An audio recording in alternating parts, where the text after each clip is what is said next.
Comment, bienvenue, welcome to Property Quorum.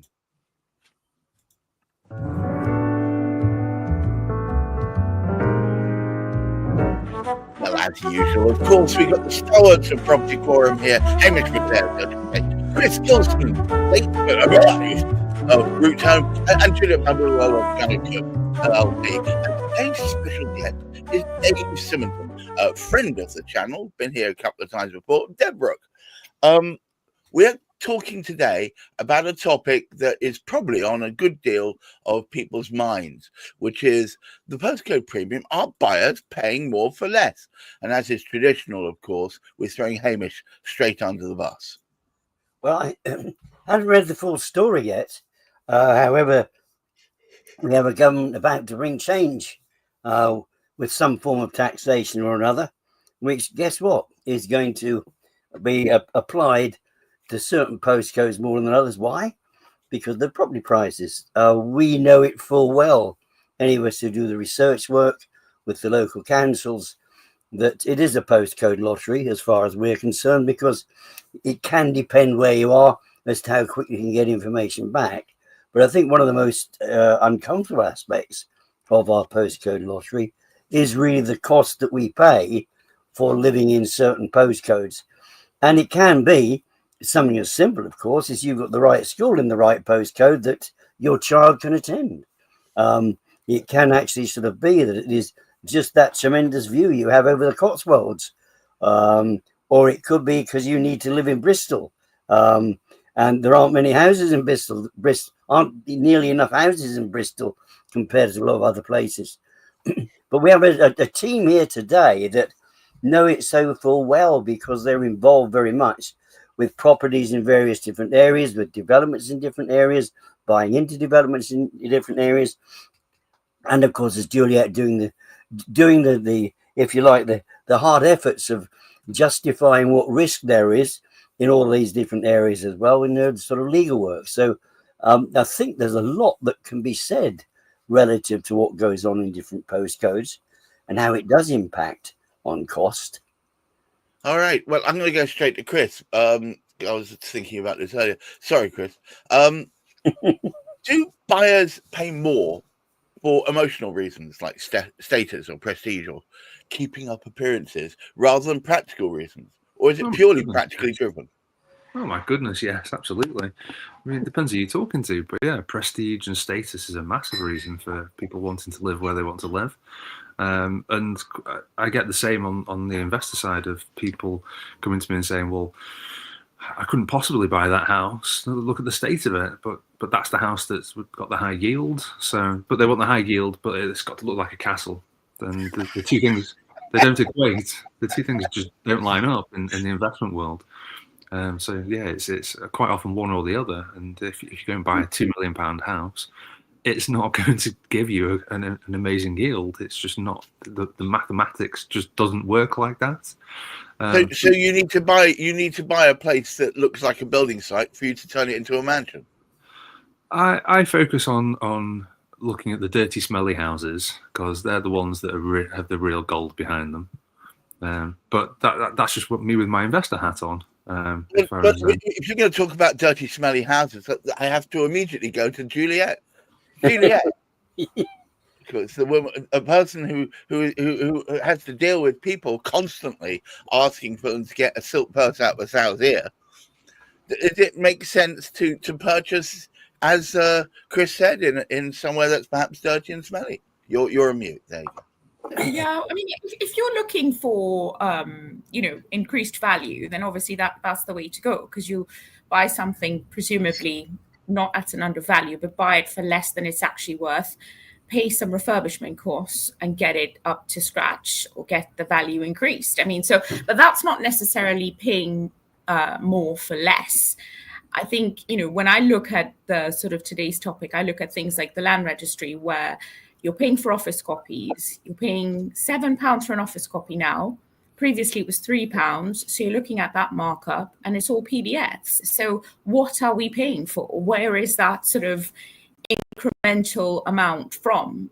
How does the land registry justify that? And clearly, they've got a black hole that they've got to cap and so they've increased those costs. But that's a big, for me, who's sort of responsible for doing a completion statement for a client, it does add up in the end when you're doing all these searches, and they've increased by so much. So what are you really paying for?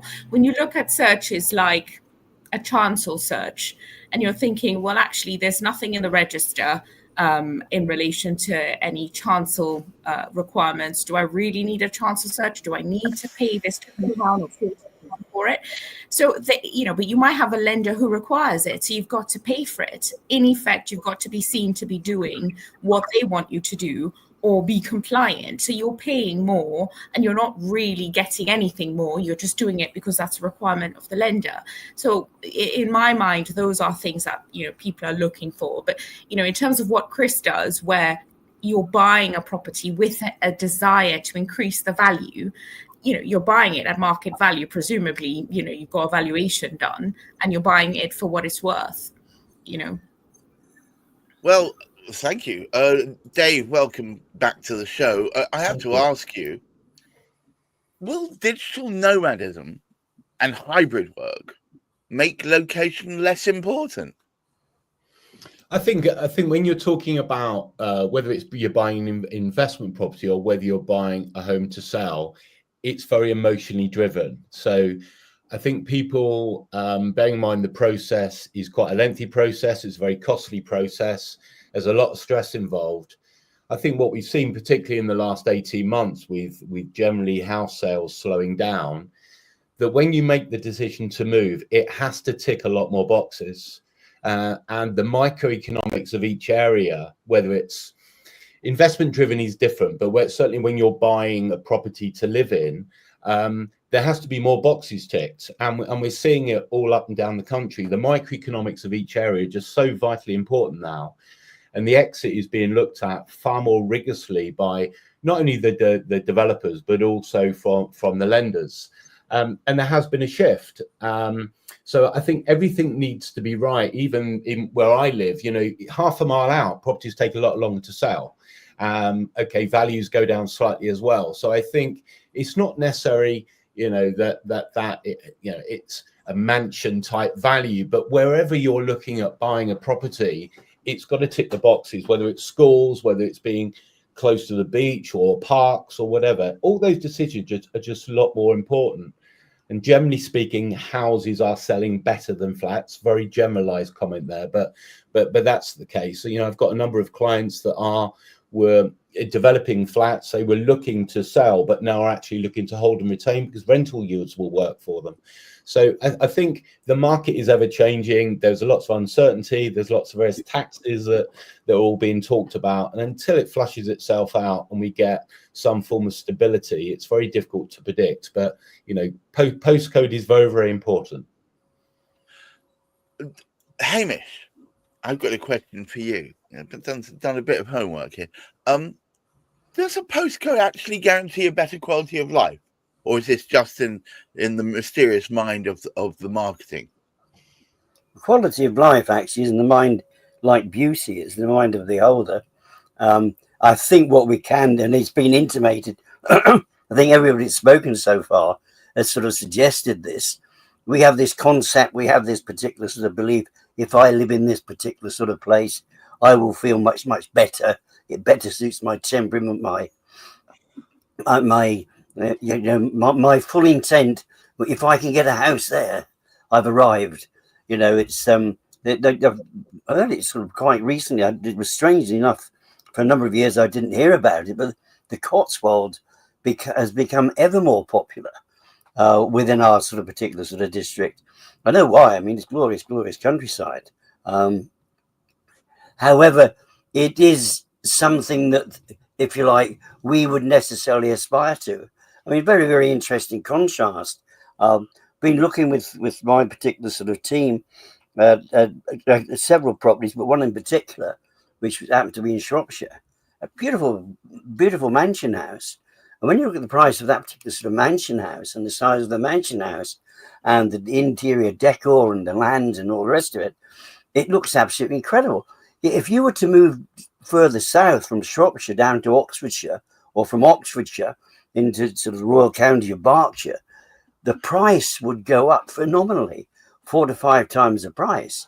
You wouldn't get much change out of that sort of a 10 million if you had a property like of that particular sort of nature on the outskirts of London. And how would you feel about it? Well, the person who can afford to buy it is thrilled to bits because it's just what they want, and because it's going to appease the person that has the money to be able to afford it. It does take it out of the hands of many of us that don't have those millions to spare. You know, many of us, of course, can't put $1 million in front of the price, but you know, you add sort of $1 million to it, some people can afford to. It is a lot in the mind, but something which Juliet mentioned brings to light something which very, very serious thing. It's to do with what different people do in different postcodes. She was speaking about land registry, and land registry, that impacts on any, it doesn't matter where you are. If you're buying a property for costing £50,000, you've got to pay that same level of increase as somebody that's selling a property for sort of £2 million. And much the same thing applies actually in the wondrous county of Hertfordshire, who decided for some phenomenal reason that it would be a great idea to put up what we would pay to obtain things like building regulations. They put that up by 750%. 750%. Wow. So there is a change relative to it, but it satisfies the mind of many people to be able to live there, in some cases, whatever the cost. Juliet, I just had a comment from Spencer Collins, who says, how should tenants weigh the postcode premium of the moor in Henley-on-Thames against the intrinsic high cost of individual properties when considering value for rent? You know, I look at that and I just think about affordability. So it's one of those things where, I mean, you know, I'm sort of based in London when I'm in England. And for me, if I were renting, I know what the rental costs in terms of weighing that up, as opposed to living out of London and commuting in every day. So you've got to look at that. It's not just about the affordability, but what, you know, some people pay. There was a woman that lived in Oxford that travelled into London every day, and her train fare was £100 or something like that. So you kind of weigh that up against, you know, a flat that you're paying whatever for it within the vicinity. And it might actually just be cheaper to live in the postcode where you work rather than paying that commuting fare. So, you know, it's not just one size fits all. There's so many factors that you've got to take into place. And if you've got a family as well, you've got to look at those factors. There was a woman that said to me the other day, she's applied for a school for her son in North London. She lives in Oxfordshire.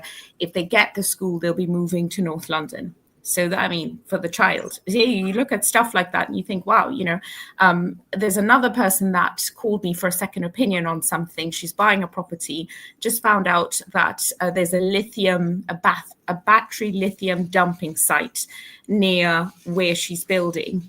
Oh my goodness. The question is, what's the knock-on effect of living in an area where you've got that level of contamination? So there's a whole, you know, it's just never going to be one size fits all. It's just people doing their diligence. And also this thing about, you know, living in a postcode and living your dream life. If it transpires that you've taken debt, so you've taken a mortgage and you can't afford it, you're not going to be living your dream life for too long if you've got receivers knocking on your door. So it's absolutely pointless to get yourself in a postcode where you just can't afford to live. You know, so there's my advice to whoever's listening in terms of weighing up, you know, tenants or property buyers, first-time buyers, etc., is looking at all of the, you know, various factors and not just looking at it up front, but looking at the long-term effect of what you're purchasing or what you're getting yourself into if you're renting. Chris, I read when I was doing research very early this morning that the northern cities, the leafy suburbs, seem to be up against the inner city regenerations, and they can both command a premium.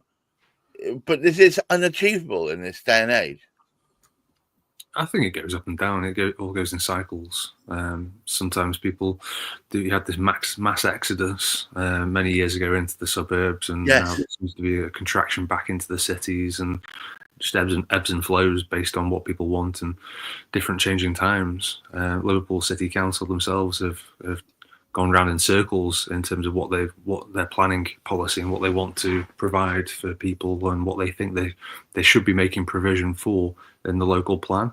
And it's just one small example of it all over the country, I guess, as people's mindsets change and times change. So Dave, in your purview, I would say over the last couple of years, have you seen a seismic shift from one, as Chris has said, from one destination to another? Are they flowing in and out? Are the swings of the pendulum that often changing? I think in the last 2 years we've just seen unprecedented change with regulation, obviously cost of living crisis, and I think the difficult thing now is to really predict where it's all going to end up and the direction of everything. One minute you read that there's going to be this tax, well, that will have a knock-on effect of this. Landlords have been kicked pretty heavy in the last few years.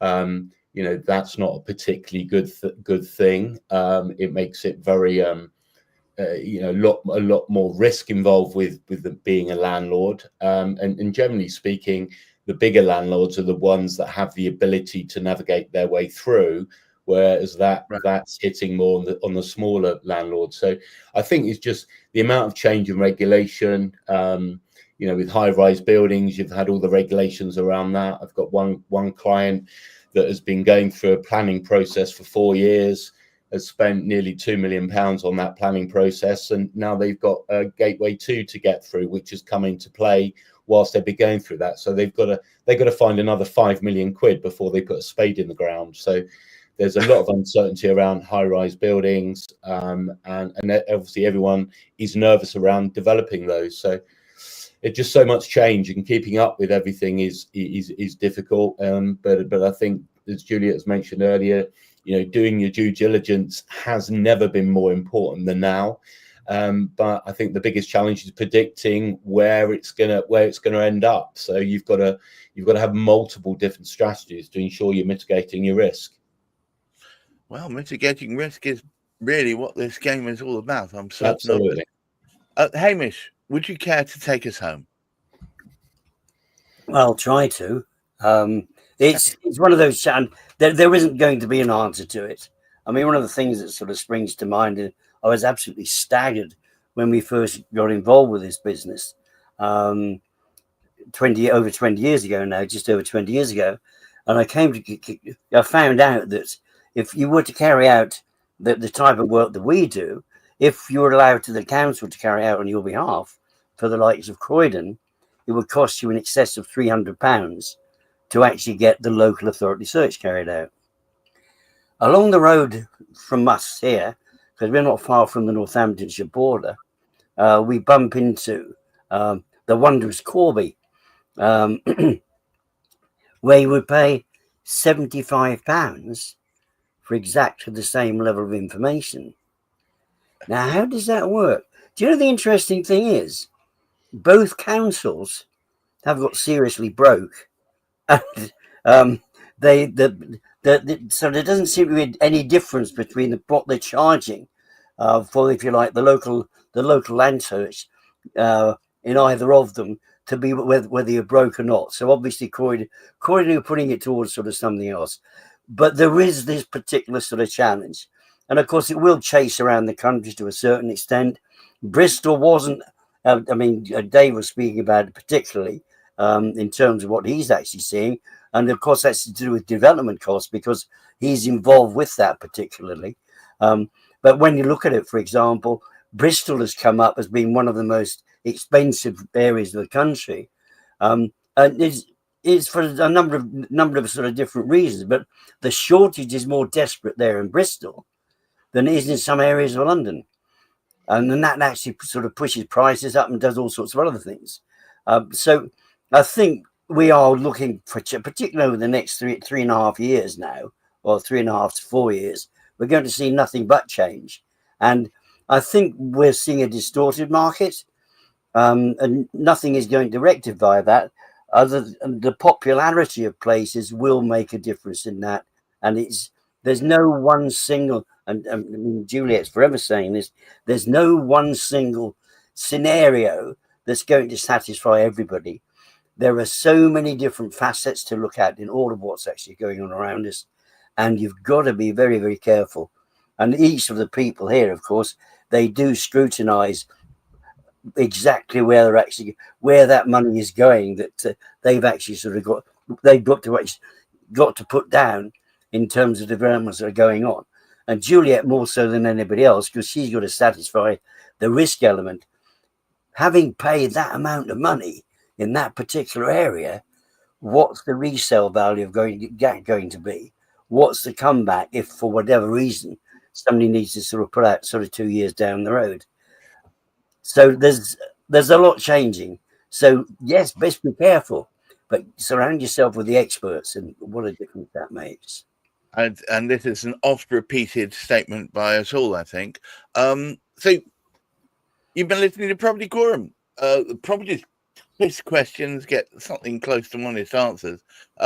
What is your take? Is the postcode premium worth paying? Or is it nothing more than an expensive label? We'd like to hear your thoughts. Do join the conversation, share your experiences. Until next time, keep your feet on the ground, keep reaching for the scars, and please try and look after that mental health. Goodbye.